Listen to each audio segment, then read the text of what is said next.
Il existe un monde où l'angoisse fait partie du paysage.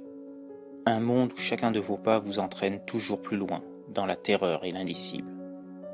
Un monde où les créatures les plus inimaginables et les psychopathes les plus cruels sévissent en toute liberté. Un monde où il n'y a aucune règle, aucune loi pour vous empêcher de plonger dans l'horreur la plus totale. Ce monde n'est pas si éloigné du nôtre, et il n'appartient qu'à vous d'en franchir les frontières.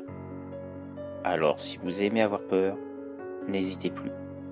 Franchissez le portail et venez écouter les histoires de l'autre monde. Piégé dans Among Us. Je ne sais plus où me cacher, où que j'aille. J'entends ces pas, pesants et lourds de conséquences pour ma propre existence au sein de cet univers où la mort est omniprésente. Au début, ce n'était qu'un simple jeu parmi d'autres. Expérience différente, à mi-chemin entre le Cluedo et le jeu de survie. Sauf qu'ici, il n'y a ni zombies, ni force militaire surarmée. En revanche, il y a des créatures qui n'ont pour seule fonction que de me dénicher et me tuer, sans la moindre pitié. Comme un virus ayant infecté le système et dont il faut se débarrasser. Ils sont l'antivirus, et je suis la menace au bon fonctionnement de cet univers à leurs yeux. J'ignore combien de temps je parviendrai à tenir le coup, à leur échapper. Tout dépendra de ma capacité à ne pas penser à créer tous ces ennemis, à donner naissance à ces chasseurs.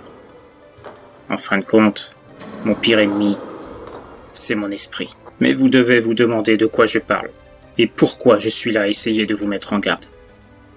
Je me présente. Je suis Lucifer Solitaire 666. Oui, c'est un pseudo, vous l'aurez compris. Celui sous lequel tout le monde me connaît, m'apprécie, communique avec moi. Celui qui me permet de surfer un peu partout, que ce soit sur YouTube, Facebook, Instagram, Twitter ou Twitch. Mais ce n'est pas ça le plus important. Qu'importe qui je suis ou ce que je fais. Si je veux relater ce qui m'est arrivé, c'est pour vous mettre en garde. Afin que vous non plus, vous ne vous retrouviez pas coincé ici, sans espoir de revenir à la vie réelle. J'ai utilisé l'algorithme de dialogue pour pouvoir vous envoyer ce journal écrit via le chat textuel, en hackant la salle des machines où se trouvait le serveur du jeu, sans que l'un d'entre eux puisse se douter de quoi que ce soit. Comme quoi, certains tutos interdits peuvent trouver une utilisation qu'on ne soupçonnerait pas. En tout cas, tant que les créatures qui parcourent désormais le vaisseau ne me trouvent pas. Mais il vaut mieux que je vous explique comment tout ça m'est arrivé, afin que vous ne reproduisiez pas la même erreur, et que vous aussi deveniez la proie des chasseurs du jeu. Est-ce encore un jeu d'ailleurs? Je n'en suis plus très sûr. Ça ressemble plus à une succursale de l'enfer. Sauf qu'ici, il n'y a pas 9 cercles. Il n'y en a qu'un. Et à lui seul, il regroupe tous ceux énumérés par Dante Alighieri dans la première partie de sa Divine Comédie. Mais trêve de bavardage. Venons-en au fait.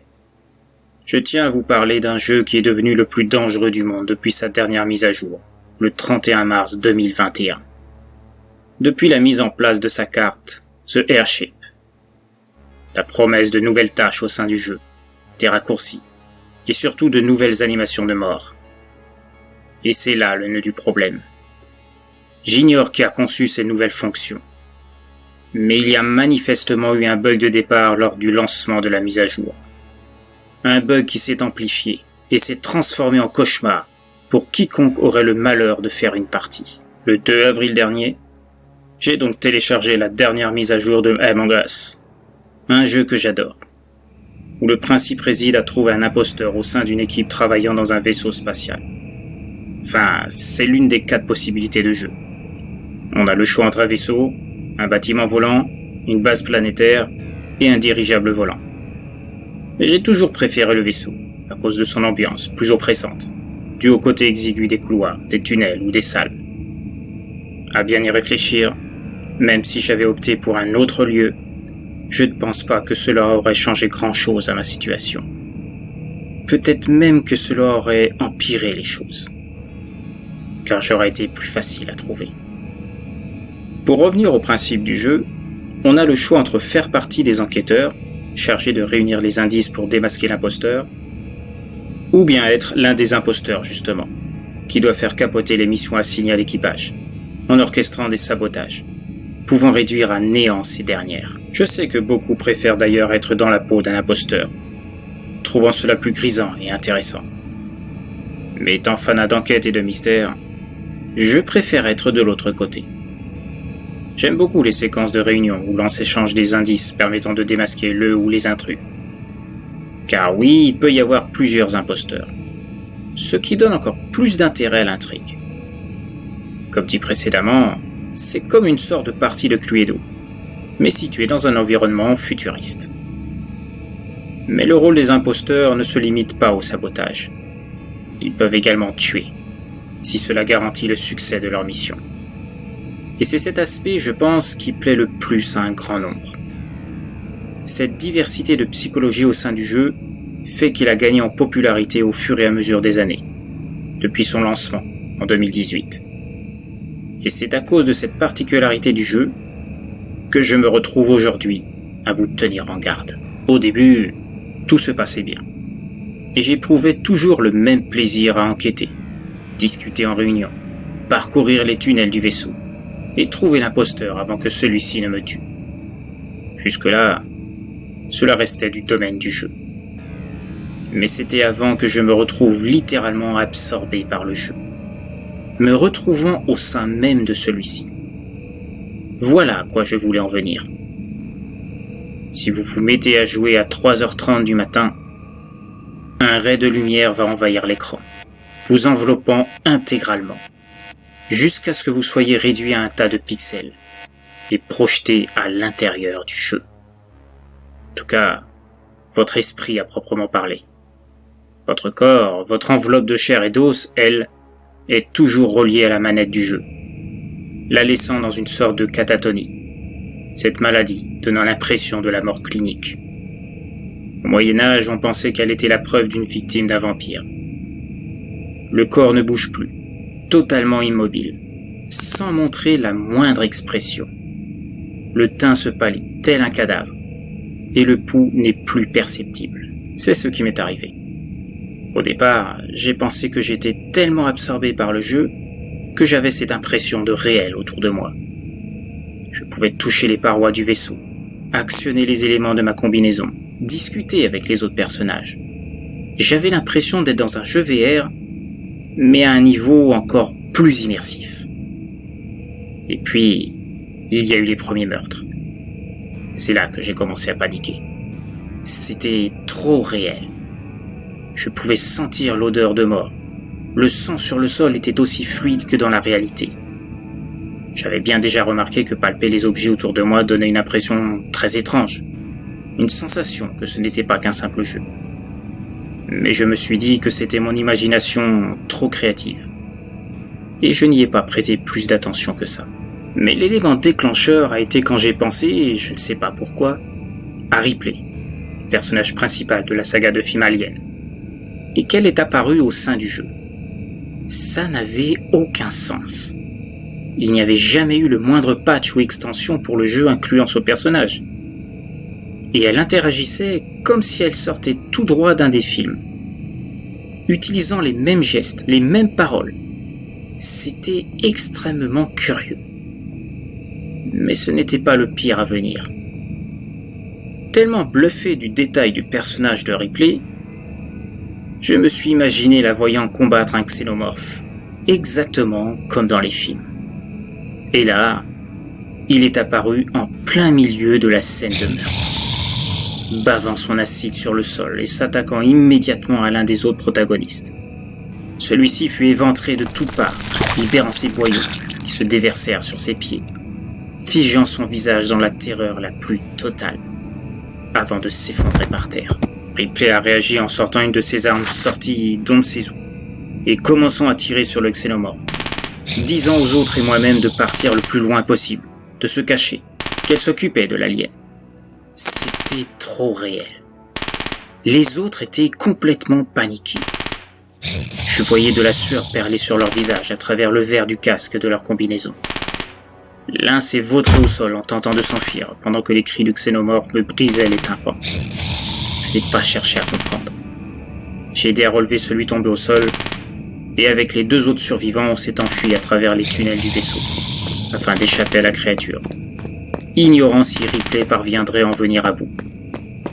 On n'était pas dans les films, c'était différent. Rien ne garantissait qu'elle survivrait. Il n'y avait pas de scénario cette fois. Tout ce qui arrivait était bel et bien réel. J'en étais persuadé à présent. Pourquoi je le sais ? Parce que j'ignore pourquoi, mais étant également fan de récits creepypasta audio, j'ai également pensé à ce que ferait dans une telle situation l'un de mes conteurs préférés. Et d'un coup, il est apparu devant moi, avec le logo de sa chaîne en guise d'étiquette sur sa combinaison. C'est comme ça que j'ai su que c'était lui. C'était complètement dingue. Je sais que ça peut paraître stupide dit comme ça, mais j'ai voulu lui demander s'il pouvait me signer un autographe une fois mis en sécurité. Mais j'ai vu à son visage qu'il se demandait comment il avait atterri ici. Il indiqua qu'il était en train d'écrire sa prochaine histoire quand il a été pris d'un horrible mal de tête. Et maintenant, il se retrouvait en plein cœur d'une aventure de science-fiction. Et quand il a vu Ripley et l'alien, je crois que sa raison a commencé à chavirer très clairement. Il a voulu enlever son casque. Moi et les autres, on a essayé de l'en dissuader, sans savoir trop pourquoi. Une intuition. Mais c'était trop tard. À peine son casque enlevé, sa tête se mit à enfler, gonfler de manière grotesque, s'étirant dans tous les côtés en même temps, avant d'exploser, projetant partout sur les parois et sur nos combinaisons des morceaux de chair, de cerveau, d'eau et de sang. Le reste de son corps s'affalant au sol dans une bouillie infâme, comme fondant littéralement à l'intérieur de sa combinaison. C'était comme si l'air ambiant était rempli d'un acide rongeant toute forme de tissu organique. Complètement paniqués, les autres se sont enfuis, chacun de leur côté, pendant que l'alien se dirigeait vers nous. Apparemment, cette Ripley-là n'était pas aussi badass que dans la saga, et s'était fait démembrer en beauté. Ses bras et ses jambes avaient été éparpillés à travers toute la salle de réunion, où on se trouvait il y avait à peine quelques minutes. Et là, j'ai remarqué autre chose. Les décors autour de nous changeaient. Les tunnels du vaisseau laissaient place à l'intérieur de la base spatiale. Puis, on se serait cru dans un avion, la rue d'une ville. C'était aberrant. Ce jeu n'avait plus le moindre sens. Contrôlant ma peur, je m'enfuis également, ouvrant une porte sur ma droite qui me menait à une pièce totalement inconnue. On aurait dit le centre de contrôle d'un aéroport. Je voyais sur les écrans les autres se faire massacrer par le xénomorphe. Et là, j'ai clairement pété un câble, tombant à genoux. Et de la même manière que précédemment, j'ai pensé à un autre de mes conteurs de creepypasta. Il est apparu devant moi, aussi désorienté que le précédent, observant autour de lui et se demandant ce qu'il faisait ici. Pourquoi j'ai fait ça à cet instant ? Je n'en sais rien. Je n'arrivais plus à contrôler mes pensées. Et j'ai pensé au Predator pour contrer l'alien, comme dans les spin-offs, me disant que c'était la seule créature capable de la tuer. Et à peine apparu, Predator s'en est pris au youtubeur encore à se demander comment il avait pu apparaître ici, le décapitant d'un coup, envoyant sa tête sur la console du tableau de contrôle de la pièce, le sang coulant en masse sur les boutons et lumières qui composaient le pupitre de commande. Je n'arrivais même plus à bouger, comme semblant attendre ma sentence, résigné. Predator s'avançait vers moi, sans doute prêt à me faire subir le même sort que le youtubeur, quand son regard fut attiré par les écrans de contrôle. Il aperçut le xénomorphe, et d'un coup, il se désintéressa de moi, et se dirigea vers la porte de la pièce qui donnait sur les couloirs du jeu.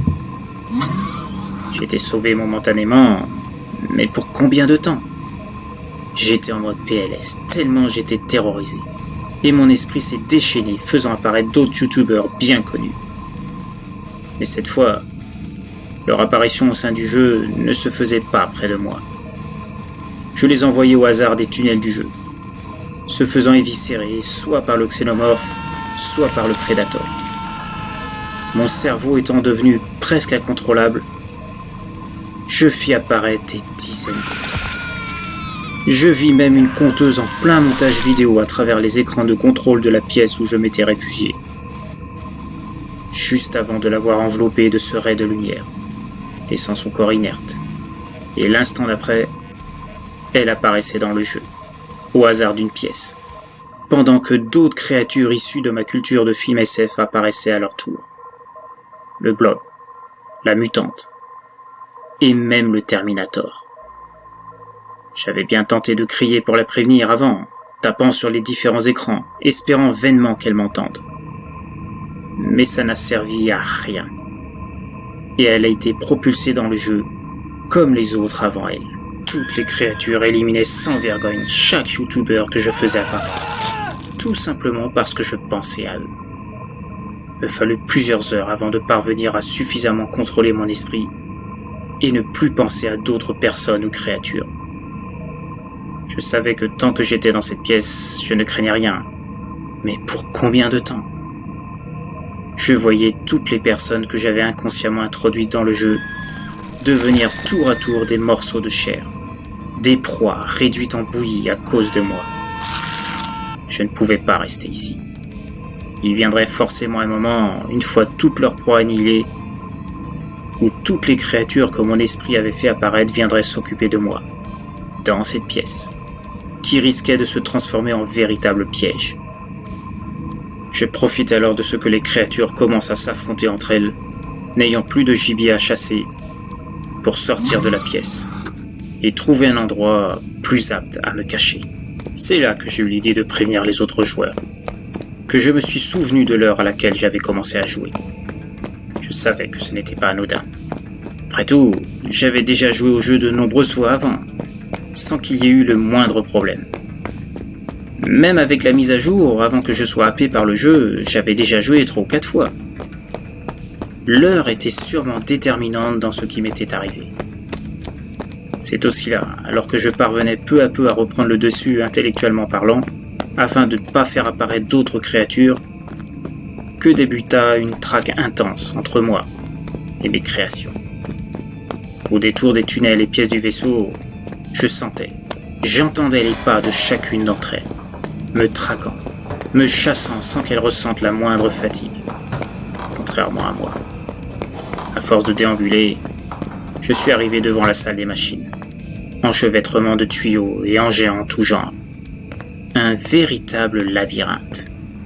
L'endroit idéal pour me cacher. Plein cœur de ce dédale rempli de vapeur et d'arcs électriques, je trouvais mon Graal. Enfin, c'est comme ça que je le percevais à cet instant. Le moyen de prévenir les autres joueurs du danger que représentait ce jeu à cause de la mise à jour de Mars. Un serveur. Le centre permettant toutes les actions requises pour surveiller et interagir sur l'ensemble du jeu, y compris le chat textuel. Mes connaissances me permirent de trouver le moyen de transcrire mon histoire à travers les lignes de dialogue du jeu. Au début, cela paraîtrait sans doute curieux aux futurs utilisateurs, le prenant sans doute pour un bug. Mais je restais persuadé qu'il finirait bien par y avoir quelqu'un pour se rendre compte que c'était autre chose. En tout cas, je l'espérais vraiment, afin que d'autres ne subissent pas ce que j'ai vécu, qu'ils ne se retrouvent pas piégés, comme moi, au cœur de cette version infernale d'Among Us, faisant intervenir leur plus grande peur en mode réel, et surtout, en évitant l'heure fatidique de 3h30. Alors, vous qui lisez ces lignes, je vous en conjure, ne jouez plus à ce jeu. Si vous ne voulez pas qu'on finisse tous par se retrouver coincés à l'intérieur, que ce soit ceux qui ont été happés en jouant, ou ceux qui ont été invités. Et je ne parle même pas des créatures apparues à cause des esprits de chacun se retrouvant piégés. Qui sait quelles créatures certains seraient capables de faire apparaître, se joignant à celles que j'ai déjà fait venir. Prévenez les concepteurs du jeu. Il faut qu'ils fassent une nouvelle mise à jour pour éliminer celle-ci, en espérant qu'ils ne créent pas une version encore pire que celle-ci.